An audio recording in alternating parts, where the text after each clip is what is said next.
My name is Linda, and I spent my childhood in the star's glare. My older sister Ramona was that famous star. Uncles, aunts, cousins, and everyone in between would always descend upon our humble abode. They would throng our backyard like ants to a picnic, drawn by the promise of my mom's famous barbecue and the chance to witness Ramona perform. Our backyard offered the perfect setting for a movie, thanks to its manicured lawn and big oak tree. While Mom made sure everyone had something to drink, Dad would start the grill, filling the air with the aroma of charcoal and sizzling meat. "Ramona, sweetie," Aunt Marge would shout above the din. "Why don't you offer us a small song?" In an instant, everyone's attention would be directed towards my sister. With a mischievous twinkle in her eye and a flutter of golden hair, Ramona leaped onto a chair. Once she cleared her throat sharply, magic would happen. She would warble on and on, doing her best Celine Dion impersonation.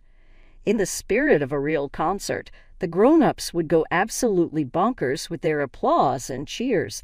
While Mom and Dad would exude pride, Dad would occasionally wipe a tear from his eye. As a shrubbery's dwelling individual, I would be off to one side. I wasn't trying to be part of it. It was only that whenever I tried to sing, it sounded like someone was strangling a cat. Also poetry. Put it out of mind. Words would clench in my mouth, causing me to stutter and look embarrassed. Rumor has it that I am very different from my sister, according to my relatives. The relatives weren't the only ones. It was very evident from Mom and Dad who the star of the family was. I was left to fend for myself as Ramona was escorted to various art seminars, singing sessions, and dance classes. Not that I gave it any consideration. The ancient, weathered volumes on our shelf brought me solace. Everyone else seemed to be confused, but Great Aunt Maggie seemed to get it. Behind the garage or in the treehouse, she would discover me with my head buried in a book. Leaning in close, she would ask, "What adventure are you on today, Linda?" in my presence. Thank you for the interruption. I would search. "Oh, just reading about ancient Egypt," I would tell her while displaying the cover of my latest find. Nodding, Maggie's eyes would sparkle. "You seem to have a level mind, my dear. Nobody has the right to tell you otherwise." Spending time with Maggie was like a spiritual balm for me. She said I should pretend to be someone other than myself.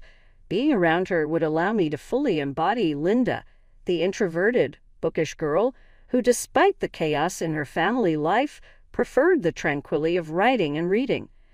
The pain of being the overlooked child would remain, even though I enjoyed those times. Whenever Ramona accomplished a new skill or gained an accolade, my parents would shower her with praise and presents, new clothing, the latest electronics, you name it. Is that so? I chose hand-me-downs and moaned with irritation. It was in school that I found solace. I found my groove in class, even though I wasn't exactly the class popular girl. I did not look forward to sitting quietly and letting the lessons wash over me. No, I vowed to myself that I would learn everything that my teachers covered. "Mrs. Thompson," I would address her with a level head following class. "Could you please elaborate on the part about mitosis one more time?" There was some ambiguity on my part. The fact that I was able to help her would make her smile broadly. "Of course, Linda, why not we discuss it together?" I would ask for suggestions for books if I knew a teacher was short on time. My backpack quickly started to overflow with additional reading items. I was determined to excel in every area, so I would stay up late studying those books.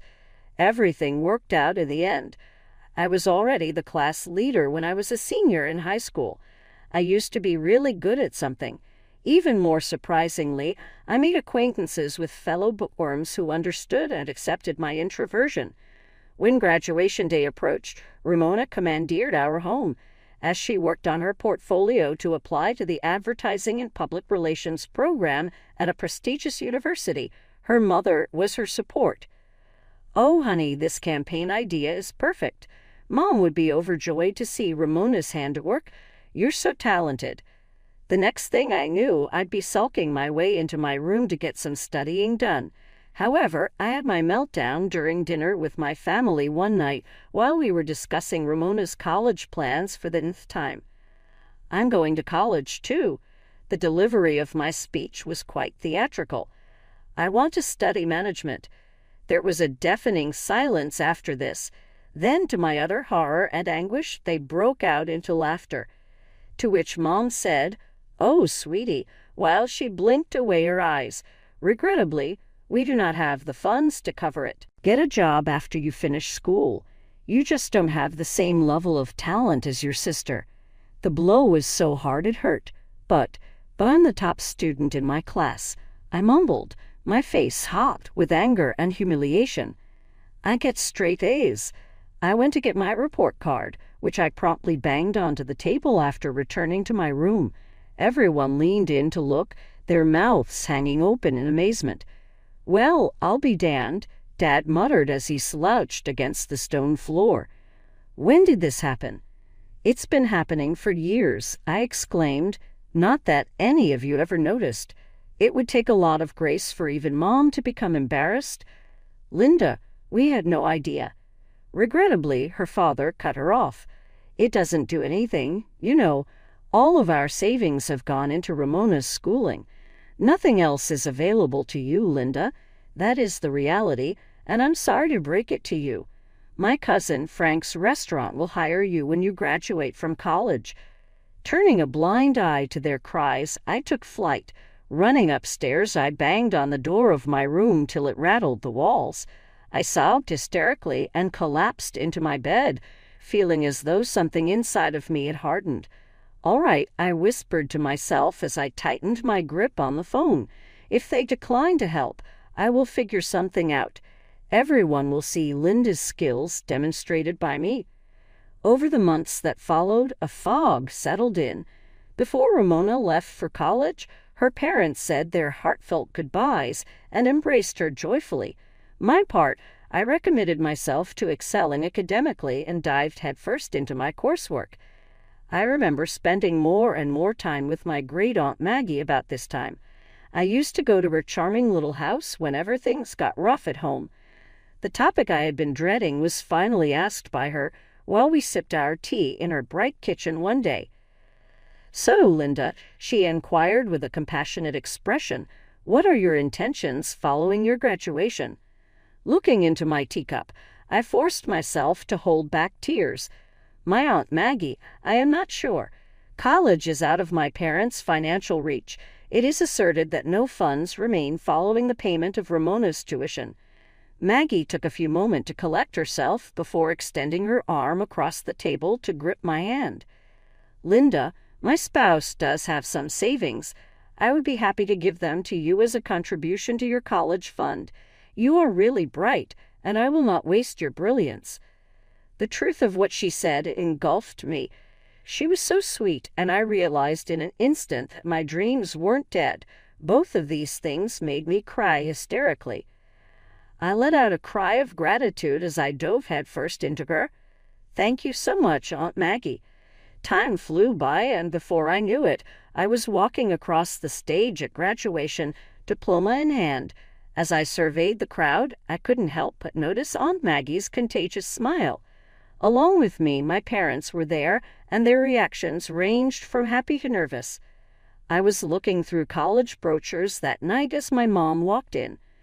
"Linda, honey," she said in a sweet, irresistible voice. "A relative of your father's, Frank, gave him a call. He thinks you'd be perfect for the role of waitress at his restaurant. What an exciting possibility." Took a long breath. "Most likely, Mom. I won't need that kind of work. I soon will be a college student." Dad scowled and left the door open. "And just exactly how are you going to pay for that?" "Aunt Maggie is helping me," I declared. "She's lending me her tuition savings."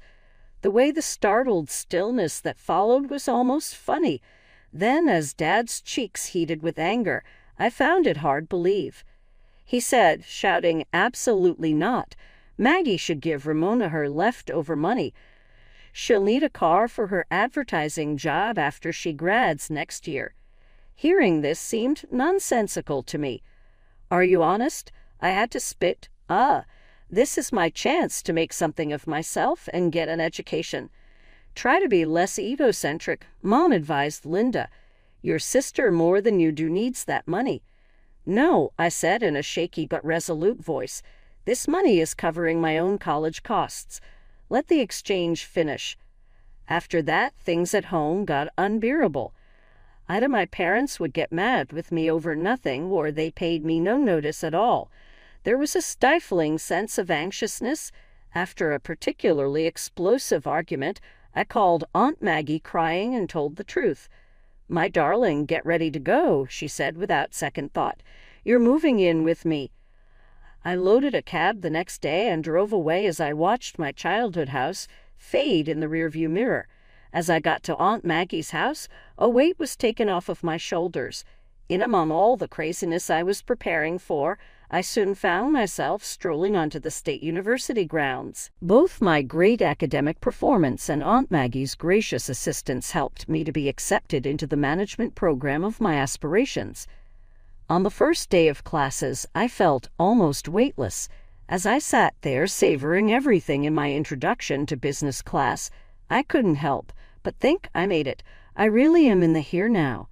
Ramona also had her final year at her fancy university set to start. She or my parents hadn't really spoken to me since I moved out, but I tried to brush it off. My fresh independence and the excitement of college life captivated me. Then, in the middle of the semester, Aunt Maggie called me. She said, sounding a little reluctant, "Linda, my dear, I believe you should sit down for this." My pulse accelerated when she informed me about the familial strife I had not known about. Ramona supposedly shocked everyone by coming up at home to declare she had left college early. And why is it also? On the way was a baby. Ramona had been carefree throughout, Aunt Maggie remarked. Tossing her hair, she had comforted him. "Oh, don't worry. Dad of this infant has plenty of money. We shall shortly be bidding each other wedding vows." Still, the story had barely started. Her partner lacked commitment, unlike Ramona's aspirations. Things started to go south as he learned she had an affair with his friend as well. About the father's identity, they remained in the dark. Aunt Maggie sighed heavily following that. I sat there with my phone pressed up to my ear while I attempted to absorb it all. I felt conflicted about it. The vibrant child had fallen from her seat. Still, I was mostly depressed for Ramona and the situation she had put herself in. The drama continued over the next many months. I stopped attending family gatherings, but Aunt Maggie kept me informed on all the most recent rumors. Ramona's boyfriend was indeed the biological father, according to a genetic test done upon her delivery. He agreed simply to pay child support, but Ramona had dreamed of a storybook marriage. The last straw came when my sister Ramona, desperate for work, took a job as a waitress at my Uncle Frank's restaurant, the same job my parents had tried to have me do. As I hung the phone, a whirl of emotions passed over me. A small, self-serving bit of me wanted to flaunt my accomplishment to my family. The main feeling was a great respect for my present circumstances and the improvement I had done. 4 years passed in a frenzy of homework, tests, and late-night studying. Walking across the stage at graduation, my management degree, which I had worked so hard for, was in hand. Glancing around the crowd, I saw Aunt Maggie smiling at me with tears in her eyes.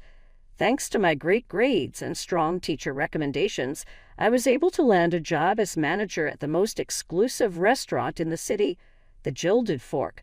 The salary exceeded my wildest hopes, and I felt a sense of success never before known. Once I received my first pay, I had a very definite strategy. I went to the electronics store for Aunt Maggie and found the newest type of smartphone. Her face cleared as soon as I handed it to her. "Oh, Linda," she said, her breath seized as she turned the sleek device over in her hands. "This is too much." Grinning broadly, I grabbed for my own phone. "Certainly not. Let me show you now its use." In the next weeks, I taught Aunt Maggie everything about social networking. She adjusted fast, especially with reference to Facebook's video function, which she found quite helpful. Her page was soon showing films of her garden, cat, and the now famous apple pie. I would watch her videos and continuously push the like or comment button while at lunch. It let us stay in touch even with my busy work calendar. One of my phones beeped at me once as I prepared dinner for the guests. Looking quickly, I was startled to see my mother's name on display. Our most recent exchange occurred years ago. She responded, seeming slightly uncomfortable, "We were hoping you might come over to talk." I nodded after a rather long pause. Standing at the doorbell of my boyhood house, I discovered Sunday, my fingers hesitating over the door. The door opened just as I was ready to push it. As she tightly embraced me, my mom screamed out, "Linda." "Oh, sweetie, it's so good to see you." Inside, I found my dad, Ramona, and a toddler. I assumed the small child to be my niece. Though not confrontational, as I had expected, tensions were high. Dad said, in a harsh but friendly manner, "You look good, kiddo. We hear you are doing well for yourself." Nodding and stayed wary. I am, indeed. Right now, I work at the Gilded Fork. The name of the eatery stunned them. Mom had throat clearing. "That is quite beautiful, my sweetheart. We wanted to talk to you about it, actually." Apologizing for their treatment of me, they spent the next hour admitting they were foolish to overlook my skills. The real motive for the get-together became clear then. Ramona's mother, Linda, said, we were wondering if you could help Ramona get a job at your restaurant." I turned to see my sister cradling our daughter in her arms. She looked away from me. At last I said, "I'll do my best. No promises, but I'll ask." Keeping my word, I spoke with Ramona's diner owner, Mr. Reeves, about her. When he agreed to let her attempt her hand at administration, I was surprised. The week following that Ramona started, though I was half expecting her to cause chaos or bomb, she performed an amazing job. Her efficiency and charm won her over clients. The weeks passed, and I started to relax whenever she was around. Though we didn't become best friends, we got along wonderfully at work. The universe tossed me still another curveball. This one, nice one, right when I thought I had everything under control. I was called to Mr. Reeves's office finally.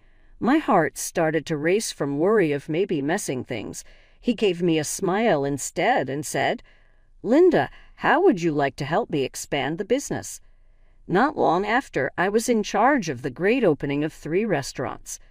My days consisted mostly in meetings with colleagues, food tasting, and numerical analysis. It was exhilarating and taxing. I had never encountered anything like it. The rise that goes along with the promotion has caused me to have more money than I can manage. That's when my parents started phoning. Its problems began small at first. Mom would say, "The roof is leaking," with a hesitant note in her voice. "We were wondering whether you might be able to assist somewhat." Surprisingly, answering yes and lending them a small wire transfer of money felt fantastic. Starting with the roof and working towards a new water heater, I found myself bearing the tab for a full house remodel. Thanks in great part to my monthly payment, the infamous family parties started once their financial situation improved. That was different, though, when I visited this time. "Have you heard about Linda's most current endeavor?" Grandma would boast to her extended relatives. "Downtown she is starting a new restaurant. What an amazing success it is." Ramona would smile at me sometimes from across the room when I caught her eye. She was also doing rather well after rising to top administrator at the Gilded Fork. "My girls," Dad would say, looping all around with an arm. 2 of them making their old man proud. Though I wanted to hang on to my resentment and remind them of how they handled me in the past, I also appreciated their kind welcome, something I had longed for. That evening as I drove home, I was bursting with delight. After all these years, I at last reached my lifetime objectives, career achievement, and the love and encouragement of my dear ones. I was a strong, autonomous woman in my own right, not just the beloved golden child. One Sunday afternoon, while I was unwinding, everything in my life collapsed. As I was drinking coffee and surfing Facebook, Aunt Maggie's most recent video caught my eye. Work had caused me to skip one family reunion. Grinning from ear to ear, I set play in motion, expecting the traditional happy sequences. The scene I saw instead set my heart racing. My parents were shown there, vividly detailed and flushed with wine and pride. Mom's explosive gestures were clear even if her voice was slurred. And Linda, that unappreciative little freeloader, she was whispering. Her giving is simply amazing. You know, we have not very much money. Dad cut in, his cheeks reddened. Indeed, I digress. We're thriving because of Ramona. That fancy restaurant's lifeblood is her. Linda just carries on her legacy. As the movie went on, some family members nodded in agreement, and a few even spoke their minds. Ramona, seated in the corner, seemed uncomfortable, but did not confront them immediately. I stayed still all through the video. In what ways might they accomplish this? After all I had done for them and the money I had given them, why would they go and say such terrible lies? I shook as I moved my cursor to the part on remarks. I could see my parents' ceaseless texting there. Please straightaway delete this video, Maggie. Putting this up was absolutely illegal. Destroying it straight away. But Aunt Maggie's response sent me off crying uncontrollably. I still wouldn't even if I knew how to get movies deleted. Everyone has to see the reality about your treatment of Linda. Is this your approach of expressing gratitude for all the support she has given you? I regret both of you. I watched the movie repeatedly, reading the comments for what seemed like an age. The treachery tore at my heart, opening scars I thought had healed. Finally, I reached for my phone and gave Aunt Maggie a call. "Oh, Linda, sweetheart," she said in a sympathetic voice. "I take it you seen the video?" "Yeah," I said, my voice strange from crying. Aunt Maggie still finds it unbelievable. How did they achieve that? She answered with such fury in her voice. "This is Linda's usual state. You simply haven't had chance to see it. I'm sorry it happened to you. Maybe this is the best way you found out. You should get the truth." Aunt Maggie supported me for hours as I negotiated my emotional roller coaster of shock, anger, and sorrow. As evening fell, I chose. "I'm cutting them off," I told Aunt Maggie, my voice steady even if the pain in my chest was raging. "No more funding or help. Now they are ready to curl up on their just-constructed bed." Following the disclosure of the tape came some of my toughest days. Though my phone buzzed incessantly, I couldn't bring myself to answer my folks' calls and messages. Their comments, harshness, and falsehoods kept me from sleeping. After a week of no reaction, I at last sent them a brief, icy message. "I watched the film. I know just how you really see me. You won't be contacting me ever more. Right now, all funds are off the agenda." Their responses came flooding in right away. They initially expressed regret. "Linda, sweetheart, we really apologies. We never meant any of it. We really apologies." Their perspective changed, though, as time passed and I kept quiet. "We are the parents of you. Our debt rests with you." I stayed constant as every note twisted the knife. They flipped the script on me with every chance I presented them. The cycle has to be broken. For whatever reason, Ramona decided not to participate. She was a firm asset and the model of a conscientious worker. If she believed that we had financially exploited our parents, she did not seem to be hostile to us. We maintained a polite but detached relationship. "I'm not taking sides," she told me the day following a staff conference. "That falls between you and them." I nodded in thanks for her objectivity, even though I had thought she would defend me. Understood, she was already troubled over her own child. Over many weeks and months, I began to rely rather heavily on Aunt Maggie. Our Sunday video talks kicked off the most fun portion of my week. She would bring some much-needed order by regaling me with stories of her garden or most recent attempt into baking as my life sank into total anarchy. Every time I started to doubt, "You're doing the right thing, Linda," she would reassure me, "Don't let them run your life anymore." More remarkably still, additional relatives began contacting as well. My cousin Sarah sent me a lovely email. She had always been friendly at our family get-togethers. "I watched the film. I simply wanted you to know you are amazing, Linda. Your achievements and the good influence you have had on other people are really outstanding. Nobody is entitled to tell you differently.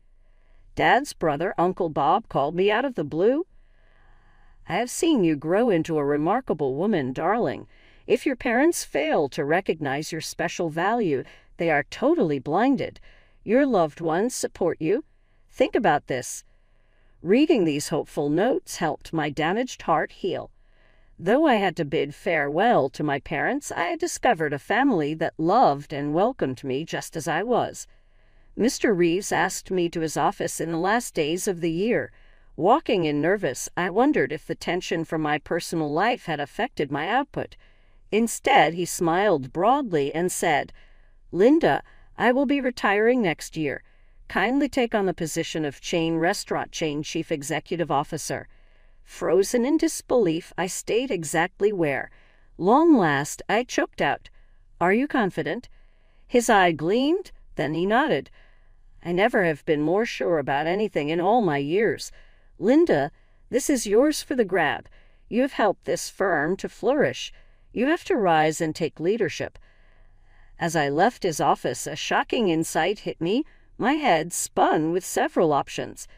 She had exceeded not only everyone's but even her own expectations, having developed from a small child who had been ignored and devalued.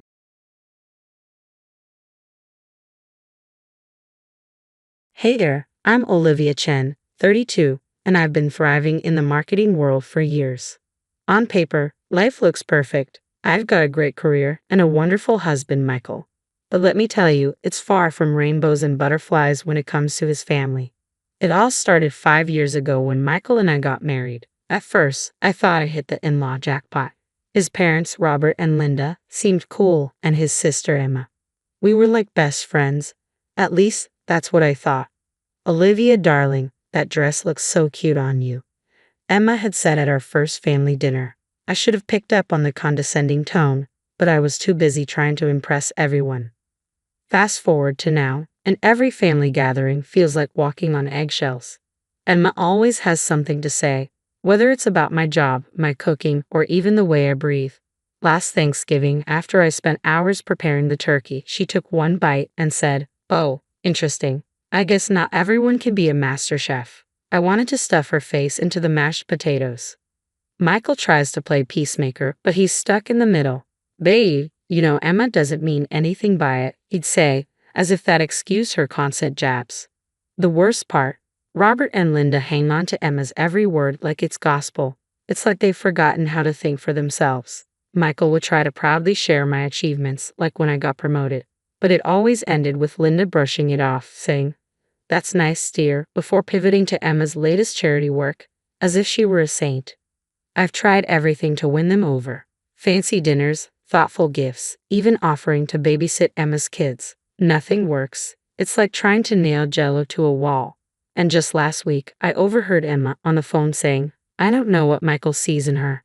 She's so ordinary." Ordinary? Me? I've built my career from the ground up. But to them, I might as well be invisible. Now, here I am, getting ready for yet another family dinner, hoping against hope that this time will be different. But deep down, I know better. Emma's probably sharpening her claws as we speak. "You okay, hon?" Michael asks, wrapping his arms around me as I chop vegetables. "Yeah, just peachy," I lie, forcing a smile. The doorbell rings. Chow time. I plaster on my best fake grin and open the door. "Oh, Olivia, you look rested," Linda says, her eyes scanning me up and down.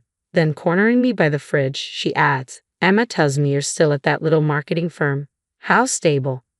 I force a smile. "Actually, we just landed a major account. It's been pretty exciting."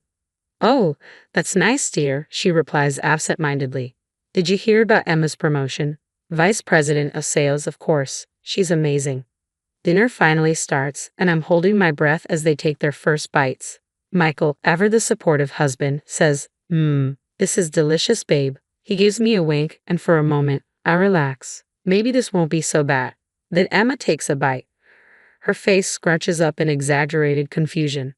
Oh, interesting flavor. Is that nutmeg? No, it's rosemary, I reply, my smile faltering. Ah, she says, pushing the food around her plate. It's different. I'm about to defend myself when Emma suddenly clutches her stomach. Oh God, she groans. I don't feel so good. And just like that, all hell breaks loose. What's wrong? Linda asks, her voice rising in panic. My stomach, Emma moans. It's like I've been poisoned or something. All eyes turn to me. I feel my blood run cold. Poisoned, I sputter. That's ridiculous, we're all eating the same food. But then Robert starts looking pale, and James, Emma's husband, is running to the bathroom. What did you put in the food, Olivia? Linda demands, her voice shrill. Nothing, just normal ingredients. I protest, but the room's already turned on me. Michael's looking at me with doubt in his eyes, and it's like a knife to the heart. Maybe we should call an ambulance, he suggests hesitantly. Emma's now writhing on the floor, milking the situation for all it's worth. She did this on purpose, she wails. She's always been jealous of me. That's insane, I shout, but no one's listening. James is already on the phone with 911, and Linda's dramatically feigning Emma. I think you should leave, Olivia, Robert says coldly. We'll handle this. I look to Michael for support, but he's avoiding my gaze. Maybe it's best if you go, babe, he mumbles, just until we figure this out. Figure what out? I didn't do anything. But it's clear I'm not wanted. Grabbing my purse, I storm out, slamming the door behind me. As I sit in my car, shaking with anger and disbelief, I hear sirens in the distance. What the hell just happened? And how am I going to fix this mess? The days after that disaster felt like living in a nightmare. My phone was flooded with accusatory texts from Emma and the in-laws, each one more absurd than the last. How could you? We trusted you. And Michael. He was walking on eggshells around me, like I might whip out a vial of poison at any moment. Babe, maybe you made a mistake with the ingredients, he suggested one morning. I slammed my coffee mug down for what felt like the millionth time. I didn't poison anyone. But the damage was done. I was banned from family gatherings, uninvited from Christmas, completely erased from their lives overnight. I couldn't take it anymore. If they wouldn't believe me, I'd have to prove my innocence myself. First stop, the grocery store where I'd bought the ingredients. I grilled the poor cashier for 20 minutes, but nothing seemed off. Next, I started digging into Emma's past. Late nights hunched over my laptop revealed a disturbing pattern. Every time something good happened to me, Emma had some sort of crisis. My promotion, Emma's car accident the very next day, our wedding, Emma's sudden emergency appendectomy just before the ceremony. It was no coincidence anymore. I needed help, and I knew exactly who to call. Lisa, it's Olivia. Remember that favor you owe me? Time to pay up. Lisa was an old college friend, now a private investigator, and she agreed to help me dig deeper into Emma's web of lies. We met over coffee. Okay, spill it, Lisa said. What's the deal with this sister-in-law from hell? I laid it all out. The dinner, the accusations, everything. Lisa let out a low whistle. Damn, girl, you've got yourself a regular soap opera here. We hatched a plan. Lisa would dig into Emma's finances and work history while I focused on piecing together what really happened that night. Days turned into weeks. I was running on coffee and sheer determination while Michael grew more distant. But I couldn't think about that now. I had to clear my name. Then, a breakthrough. Lisa called, excitement buzzing in her voice. Olivia, you're not going to believe this. Emma's been cooking the books at her company for years. She's in deep financial trouble. My heart raced. That's great, but how does that help me? Think about it. She needed a distraction, something big to take the heat off her. What better than a family scandal? The pieces started to fall into place. I remembered something else from that disastrous dinner. Emma had arrived early, insisting on helping in the kitchen. At the time, I'd been too frazzled to question it, but now I knew she must have tampered with the food when I wasn't looking. We need proof, Lisa said, her voice steady. And we need it fast. Emma's lies were unraveling, but she didn't know it yet. We had to catch her off guard. Lisa and I spent hours planning our next move. One wrong step, and Emma would slip away again. We need to set a trap, Lisa suggested, a glint in her eye. Something she can't resist. As we plotted, I felt a mix of excitement and dread. This was my chance to expose Emma for who she really was. But what if it backfired? What if I lost Michael for good? I shoved the doubts aside. I'd come too far to back down now. Emma wanted to play dirty? Fine, two could play at that game. Let's do this, I told Lisa, my voice steady. It's time to take Emma down. The day of reckoning had finally arrived. We'd set everything in motion, and now all we could do was wait. My stomach churned with nerves, but I knew this was my only shot. We anonymously tipped off Emma's workplace about her fraudulent activities. It was risky but necessary to apply pressure from all sides. I parked down the street from Emma and James' house, heart pounding. Lisa was already in position, disguised as a delivery driver. Package for Emma Wilson, I heard Lisa say through the earpiece we were using to communicate. I held my breath as I watched Emma step outside. Lisa accidentally dropped the package, spilling its contents, fake financial documents we had prepared to mirror her real crimes. Oh my God, I'm so sorry, Lisa said, scrambling to pick up the papers. Emma's face turned white as a sheet. Give me those, she snapped, snatching the documents out of Lisa's hands. That's when James pulled into the driveway. Perfect timing. What's going on? He asked, walking toward them. Emma tried to hide the papers, stuffing them under her arm. It's nothing, she muttered, clearly rattled. James eyed her suspiciously. What are those? Emma stammered, but before she could come up with a believable excuse, Lisa dropped the bombshell. I think your wife might want to explain these financial discrepancies, Lisa said, smirking as she handed James one of the incriminating documents. Emma froze, her eyes wide with panic. The trap had been set, and now, it was only a matter of time before everything came crashing down. James caught a glimpse of the papers. Are those bank statements, Emma? What's this about? From where I sat, I could see the panic in Emma's eyes. She was cornered, and she knew it. It's nothing, just some work stuff, she said quickly. But James wasn't buying it. He grabbed one of the papers, his eyes widening as he read. Emma, these show transfers to offshore accounts. What the hell is going on? Emma's facade finally cracked. I can explain. It's not what it looks like. That's when Lisa, pretending to fumble with her phone, hit play. Loud enough for everyone to hear, Emma's voice rang out clearly. God, it was so easy. Slip a little ICAC in the food and boom, instant food poisoning. Olivia never saw it coming. James stumbled back as if he'd been punched. You framed Olivia? Why? Emma was in full meltdown mode now. The company was investigating me. I needed a distraction. That was my cue. I stepped out of my car and approached them. Emma's eyes bulged when she saw me. You, she screeched, you set me up. I stood my ground. No, Emma, you set yourself up. I just made sure the truth came out. James looked between us, utterly shocked. I can't believe this. All these years. Just then, Michael pulled up with his parents, Robert and Linda. They must have seen the commotion and called him. What's going on here? Linda demanded. I took a deep breath. This was it. Emma framed me for poisoning the family. She's been lying to all of you for years. Michael stared at his sister in disbelief. Emma, is this true? Emma broke down, confessing everything between sobs, the financial fraud, the lies, the elaborate scheme to frame me. It all came pouring out. Robert and Linda were stunned into silence, their faces a mix of shock and devastation. Michael looked like his whole world had been shattered.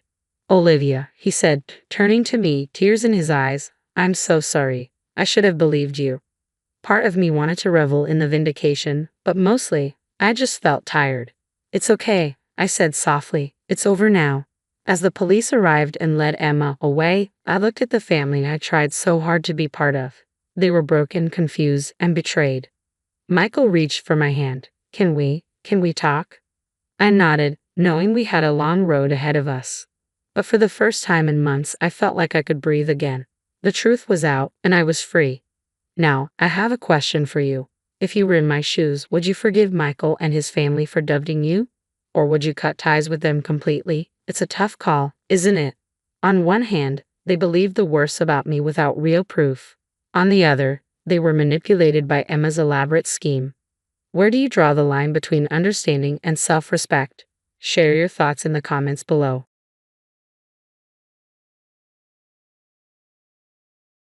It was a sunny afternoon in New York City, the kind of day when the hustle of the streets felt like background noise to the real chaos in Emily Parker's life. At 25, Emily was trying to make a name for herself as an artist in the concrete jungle. But her journey to get there had been anything but simple. Growing up, Emily thought she had it all. Her father, Thomas Parker, was a high-powered businessman with a heart of gold. They lived in a sprawling mansion on the Upper East Side, and Emily spent hours in the garden painting while her dad cheered her on. "You've got a real talent, Em," he would say, ruffling her hair with a smile. "One day, you'll have your own gallery." Those were simpler times, before her world shifted in a way she could have never imagined. It all started when Vanessa came into their lives. Vanessa was a struggling actress with big dreams and even bigger hair. She swooped in, captivating Emily's father with her charm and dazzling smile. "Thomas, darling, you simply must come to my show tonight," she'd say, batting her eyelashes. Before long, they were married in what felt like a whirlwind romance, straight out of a cliché movie. Emily, only 8 at the time, could sense something off about it all, even if she couldn't put her finger on it. Then came Victor, her new stepfather, a smooth-talking businessman who always seemed to be hiding something behind his polished exterior. From the moment they met, Emily's instincts told her something wasn't right. "Emily, sweetie, come give your new daddy a hug," he'd say with his arms wide open. She cringed at the thought, preferring to hug a cactus instead. As the months passed, life began to unravel. Her father, once so full of life, started getting sick. At first, it was little things, headaches, dizzy spells, but his condition steadily worsened. Meanwhile, Vanessa was more focused on her auditions than anything happening at home. "Vanessa, I need you," her dad would plead weakly. "Oh, Thomas, you know how important this role is to me," Vanessa would reply, not even bothering to look up from her script. Emily's 10th birthday was the day everything came crashing down. They were all gathered in the dining room, a large cake in front of her, candles lit. She had just blown them out when she heard a thud. Her father collapsed to the floor, pale as a ghost. "Daddy," she screamed, rushing to his side. Victor called for an ambulance, while Vanessa stood frozen in shock. As they wheeled her father away, Emily caught a glimpse of something unsettling, Victor smirking. That was when Emily knew something was terribly wrong, but it was only the beginning of the nightmare. 2 years passed. Emily was now 12, but the years had aged her far beyond her actual age. The once grand mansion felt like a prison, and she learned to tiptoe through life, listening at doors, watching, waiting. One night, she overheard an argument between Victor and her mother, their voices muffled through the crack of the study door. "Are you insane? We can't keep this up forever," Vanessa hissed. "Relax, darling. Everything's going according to plan," Victor replied smoothly. "But the doctors are getting suspicious. What if they figure it out?" "They won't. The poison is untraceable, and your dear husband doesn't have much time left." Emily's blood turned to ice. Poison? A plan? Her head spun as she tried to make sense of it. "And what about Emily?" Vanessa asked. "Leave the brat to me. Once Thomas is gone, we'll ship her off somewhere. Military school, perhaps." Panic gripped her, and she fled, barely making it back to her room before footsteps echoed up the stairs. The next morning, she tried to tell her dad. "Daddy, I heard something last night about Victor and Mom." But before she could finish, Victor strolled in. "Oh, Emily, not this again," he said smoothly. "Thomas, the poor girl has been having such terrible nightmares. Perhaps we should consider therapy." Her father looked at her with pity. "Is that true, sweetie? Are you having bad dreams?" Emily wanted to scream, to tell her father everything, but the words got stuck in her throat. Victor's cold eyes locked onto hers, a silent threat. From that day on, it was like living in a nightmare she couldn't escape. Every time she tried to speak up, Victor was there, twisting her words, making her seem unhinged. "Did you hear that, Vanessa? Now she thinks we're poisoning her food." Victor would laugh, casting a sideways glance at Emily. Such an active imagination. Her father's health continued to decline, and the doctors were baffled. Test after test, they found nothing. But Emily knew the truth. She just couldn't prove it. Then came the day I had been dreading. I awoke to the sound of my mother's wails echoing through the house.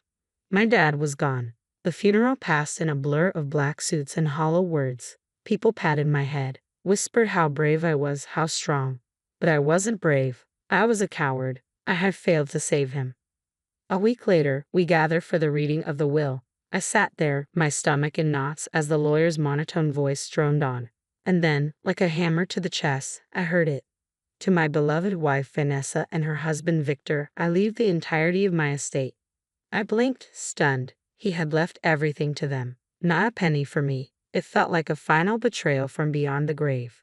That night, I couldn't hold back any longer. I confronted my mother. How could you let this happen? Don't you see what Victor's done? Oh, Emily, enough with these wild accusations. Victor has been nothing but good to us. Good? I spat. He killed Dad, and you helped him. The slap came out of nowhere. My cheeks stung with the force of it. She had never hit me before. Her voice was sharp, cutting through the silence. I've had enough of your lies, you ungrateful little brat. Do you know what I've sacrificed for you? Sacrificed? I shouted. You've done nothing but chase your stupid dreams while Dad was dying. Her eyes turned cold. Well, you won't have to worry about my stupid dreams anymore. I've made arrangements. You're leaving tomorrow. Leaving? What are you talking about? My voice cracked. There's a lovely orphanage upstate. They've agreed to take you in. I stood frozen, disbelief washing over me. You're sending me away? Your own daughter? It's for the best, Emily. Victor and we need to focus on our careers now. We can't have you spreading these vicious rumors. She turned to leave, but something inside me snapped. You'll regret this, I hissed, my voice trembling with fury. Both of you. I swear I'll make you pay for what you've done. She paused at the door, not bothering to turn around. Goodbye, Emily. As I lay in bed that night, tears streaming down my face, I made a vow. I would survive this. I would grow stronger. And one day, I'd come back to show them exactly what happens when you mess with Emily Parker. 6 years in that orphanage felt like a lifetime. On my 18th birthday, I walked out the gates with nothing but a backpack and a fire burning in my gut. New York City was waiting, and I was ready to take it on. Good luck out there, Emily. Mrs. Thompson, the old caretaker, called after me. Remember, you can always come back if things get tough. I didn't even glance back. Thanks, but I'm never coming back. This place is history. The first few months were brutal. I bounced between shelters, took any odd job I could find. Waiting tables, walking dogs, even cleaning toilets, just to keep a roof over my head. One day, I was sketching in Central Park, my stomach growling, when a girl plopped down next to me. Wow, that's really good. You an artist? She asked, her smile warm and friendly. I looked up, cautious, trying to be. Why? She grinned, extending her hand. I'm Sarah, law student and art enthusiast. You look like you could use a friend. That was the day things started to change. Sarah became my first real friend. She'd bring me leftover food from her campus cafeteria and let me crash on her couch when I had nowhere to go. Emily, you've got serious talent, she said one day, flipping through my sketches. You should try selling these. So I did. I set up a small stand in the park and started selling my art to tourists. It wasn't much, but it was a start. Then came the day that changed everything. I was doodling in a coffee shop when a man sat down across from me, eyeing my work. You've got a good eye for detail. Ever thought about journalism? He asked, sliding a business card across the table. I snorted. Yeah, right, I'm just a starving artist. Jake Morrison, he said, editor at the Daily Chronicle. We could use someone with your observational skills. Interested in an internship? That internship opened up a whole new world. I discovered I had a knack for digging up stories, for piecing together details others overlooked. Suddenly, I had a new plan, a plan for revenge. Emily, you're becoming obsessed, Sarah warned one night, watching me pore over old newspaper clippings. I'm not obsessed, I shot back. I'm focused. Victor and Vanessa ruined my life. Now it's my turn. For years, I gathered evidence, built my network, bided my time. Every story I wrote, every contact I made brought me closer to my goal. And then, finally, a breakthrough. A tip about a massive corporate fraud scheme. As I dug deeper, one name kept surfacing. Victor Reeves. Holy hell, Emily, Jake said, looking over my notes. This could bring down half of Wall Street. You sure you want to pursue this? I nodded, my heart racing. I've never been more sure of anything in my life. But as the pieces began falling into place, doubt crept in. I was building a career. As I sat in my tiny apartment, my eyes flicked between the mountain of evidence on my desk and the blinking cursor on my screen. The story was ready, the facts laid out, just one click away from launching my exposé.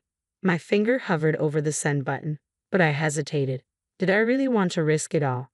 Everything I'd built, all I could be proud of, just for revenge. Sarah's words echoed in my head. Don't let them win by letting hate consume you. I stared at the evidence, the fraud, the deception, the trail of lives destroyed by Victor Reeves. But as I thought about my future, about who I was now, and who I could be, the weight of my decision settled in. This was it. The past and future collided in that moment, and I had to choose. The series of articles hit like a bombshell. Corporate fraud exposed, a billion-dollar scam that shook Wall Street to its core. Suddenly, my name was everywhere. My phone rang nonstop.